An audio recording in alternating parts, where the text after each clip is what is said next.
안녕하세요. 하루 필수 말씀 충전 하필 큐티 조종환입니다. 오늘 함께 나눌 하나님 말씀은 역대하 29장 1절에서 19절 말씀입니다. 히스기야가 왕이 되었을 때에 그는 25살이었다. 그는 예루살렘에서 29해 동안 다스렸다. 그의 어머니 아비야는 스가랴의 딸이다. 그는 조상 다윗이 한 모든 것을 그대로 본받아 주님께서 보시기에 올바른 일을 하였다. 그는 왕이 되던 그 첫 해 첫째 달에 닫혔던 주님의 성전 문들을 다시 열고 수리하였다. 그는 또 제사장들과 레위 사람들을 성전 동쪽 뜰에 모으고 그들에게 말하였다. 레위 사람들은 나의 말을 잘 들으시오. 이제 그대들 자신을 먼저 성결하게 하고 또 그대들의 조상이 섬긴 주 하나님의 성전을 성결하게 하여 더러운 것을 성소에서 말끔히 없애도록 하시오. 우리의 조상이 죄를 지어 주 우리의 하나님 앞에서 악한 일을 하였소. 그들은 하나님을 버리고 얼굴을 돌이켜서 주님께서 거하시는 성소를 등지고 말았소. 그뿐만 아니라 성전으로 드나드는 현관 앞 문들을 닫아 걸고 등불도 끄고 분향도 하지 않고 성소에서 이스라엘의 하나님께 번제를 드리지도 않았소.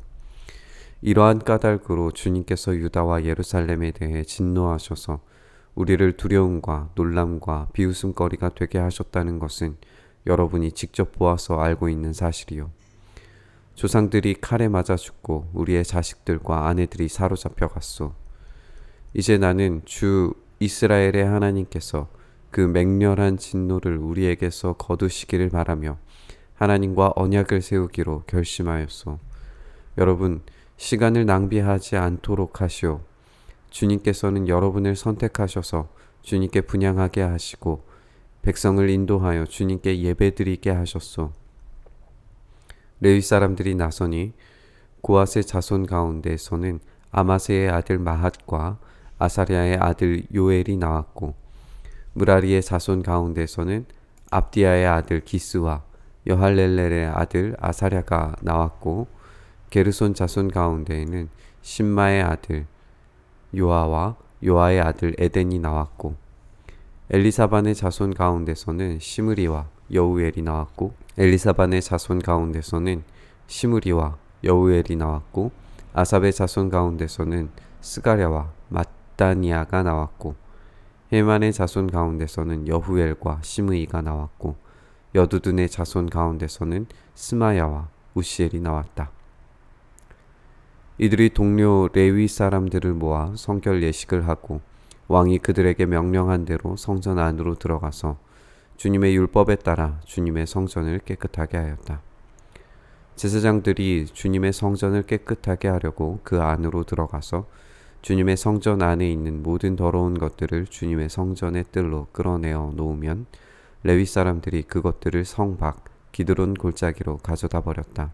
첫째 달 초하루에 성전을 성결하게 하는 일을 시작하여 여드렛 날에는 주님의 성전 어귀에 이르렀으며 또 여드렛 동안 주님의 성전을 성결하게 하는 일을 하여 첫째 달 16일에 일을 다 마쳤다. 레위 사람들이 히스기야 왕에게 돌아가서 다음과 같이 보고하였다. 주님의 성전 전체와 번제단과 거기에 딸린 모든 기구와 거룩한 빵을 차리는 상과 거기에 딸린 모든 기구를 깨끗하게 하였습니다. 아하스 왕께서 왕위에 계시면서 죄를 범할 때에 버린 모든 기구를 제자리에 가져다 놓고 다시 봉헌하였습니다. 그 모든 기구를 주님의 단 앞에 가져다 놓았습니다. 네, 오늘 우리는 히스기야가 이제 성전을 다시 새롭게 하는 장면을 보았습니다. 아하스의 경우에는 성전에다가 막 우상의 제물들을 갖다 놓고 그런 잘못된 우상 숭배를 했는데 히스기야가 가장 먼저 관심을 가진 것은 성전부터 정결하게 하는 일이었습니다. 오늘 히스기야를 평가하는데 가장 중요한 이 핵심적인 부분은 이 다윗이 한 모든 것을 그대로 본받아서 주님께서 보시기에 올바른 일을 하였다라고 하는 이 평가입니다. 역대기 기자는 히스기야를 제2의 다윗 또는 제2의 솔로몬으로 그려내고 싶었던 것 같아요. 그래서 히스기야의 어떤 모습 속에서 가장 먼저 이 성전에 대한 관심, 다윗도 그랬고 솔로몬도 그랬고 성전에 대한 관심으로 왕위를 시작을 하는 모습을 보게 되는데, 오늘 역대기 기자는 히스기야가 이제 그런 모습으로 다윗이 한 모든 것을 그대로 본받아서 옳은 일을 했다라고 평가하면서 성전에 대한 관심부터, 성전을 정결하게 하는 것부터 시작을 하고 있습니다. 그래서 가장 먼저 한 게 뭐냐면 그 첫째 해 첫째 달에 다른 것 신경 쓰지 않은 거예요. 그냥 왕이 되던 그 시점부터 곧바로 성전 문들을 다시 열고 수리를 하기 시작을 합니다. 그래서 제사장들과 레위 사람들을 모으고 이들에게 레위 사람들이 먼저 해야 되는 게 뭐냐 하면 자신을 먼저 성결하게 거룩하게 하고, 그리고 성전을 거룩하게 하는 것, 이것부터 가장 먼저 하라는 거예요. 오로지 지금 히스기야의 관심은 성전이 다시 회복되고 정결하게 되는 것, 이것에 대한 관심으로 가득 차 있는 것을 보게 됩니다.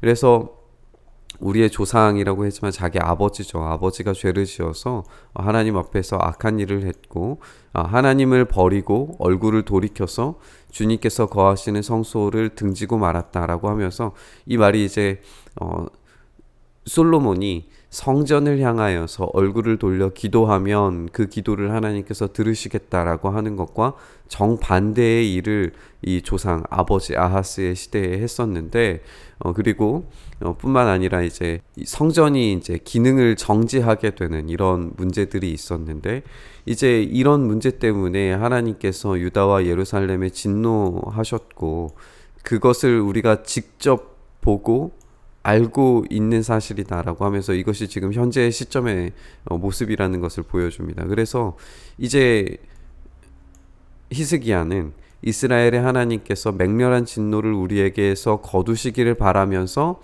언약을 다시 세우는, 새롭게 갱신하는 이 모습을 어디에서부터 시작하냐면 성전을 새롭게 하는, 성전에서부터 다시 깨끗하게 하는, 그래서 제사장들이 다시금 이 일을 시작한 겁니다.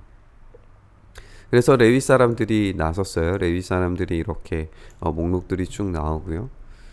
그리고 15절에서 이제 이 레위 사람들을 모아서 성결 예식을 하고, 이제 제사장들이 먼저 하나님 앞에 거룩하게 되는 모습을 보고, 그리고 성전 안으로 들어가서 율법에 따라서 성전을 깨끗하게 하였다라고 이렇게 기록합니다.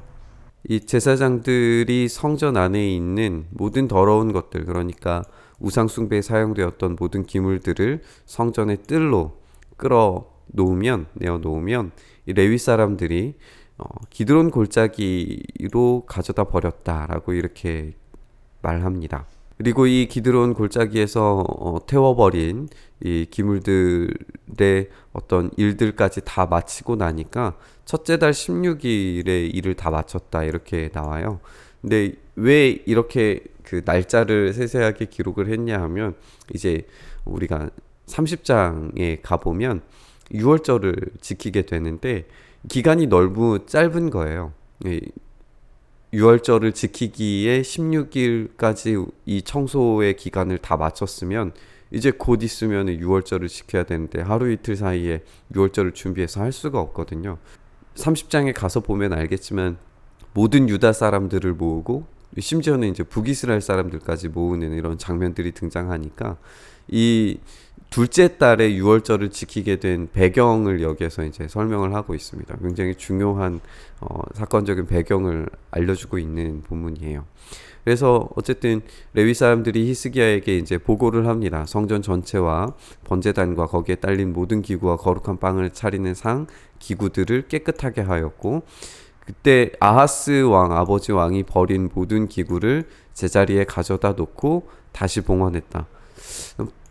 완전히 버린 게 아니라 어디엔가 이제 처박아 둔 것들을 다시 가져다 온 것처럼 이야기를 해요. 그래서 그 모든 기구를 주님의 단 앞에 가져다 놓았다 이렇게 설명을 하면서 성전이 원래의 기능을 이제 다시 되찾은 본문을 우리가 읽게 됩니다.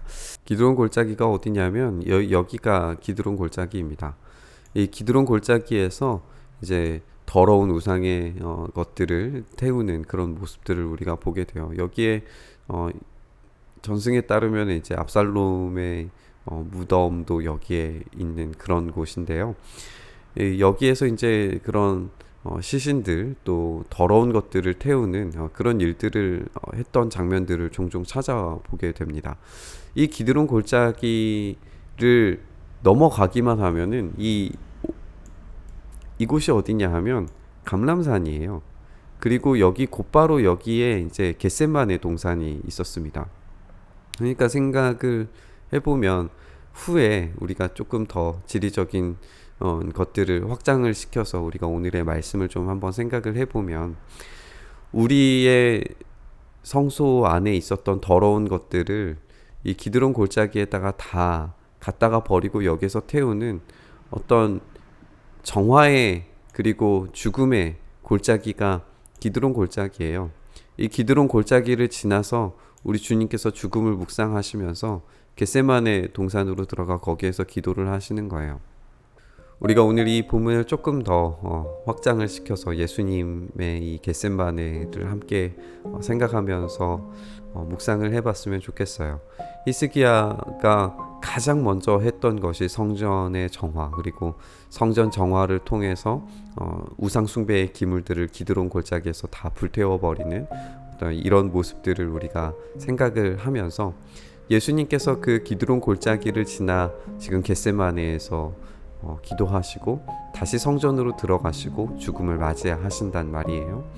그러니까 우리가 진짜 참된 부활과 십자가의 길을 걸어가기 위해서는 그 시작점이 우리의 은밀한 내밀한 영혼의 성소에 있는 그런 우상 숭배의 기물들을 기드론 골짜기에 다 갖다 버리고 그 기드론 골짜기를 지나 겟세마네에서부터 우리의 십자가를 지는 제자도는 시작이 된다라고 그렇게 생각을 해볼 수 있을 것 같습니다.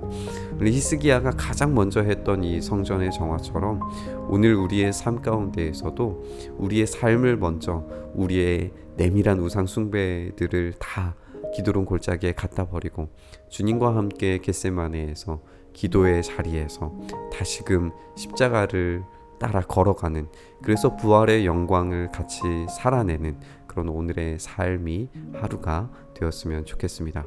이 말씀 함께 기억하면서 기도의 자리로 나아갔으면 좋겠습니다.